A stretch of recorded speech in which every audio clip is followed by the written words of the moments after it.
Dagdag perwisyo sa masikip ng kalsada ang iligal umanong pagparada ng mga jeepney sa isang kalsada sa Quiapo sa Maynila. Inireklamo rin ang mga iligal umanong terminal na nakuhanan sa lente ng inyong Kapuso Action Man. Sumbong ng concerned citizen na itago natin sa pangalang Jose, ginawa na umanong paradahan ng mga jeep ang kahabaan ng Hidalgo Street sa Quiapo, Maynila.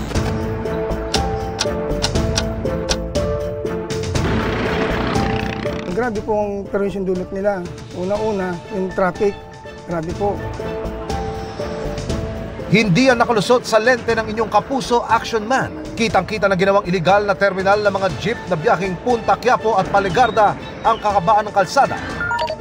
Para maaksyonan, dumulog tayo sa Manila Traffic and Parking Bureau na agad namang nagpa-inspeksyon sa lugar. I-check muna po namin kung talaga pong may papel sila, na may biyahe silang papunta dyan. May terminal pa kayo dito? Opo. Wala iba't lang siya kinapila. Kumain lang naman po kami. Wala kayong terminal dito, sir? Wala naman. Bakit kayo, sir, nandito nagsasakay? Sir, ayaw ba may terminal ba kayo dito? Ba't nagpaparking kayo dyan? Tinatanong po namin kayo kung may terminal po ba kayo dyan, ba't kayo nagpaparking dito? Hindi ko alam, sir, eh. Oo, ba't nandiyan kayo lagi? Araw-araw ba yung dito? Araw-araw po. Ang mga inabutang jeep biglang nag-aalisan sa lugar. Bakit nag-aalisan tong mga e-jeepney?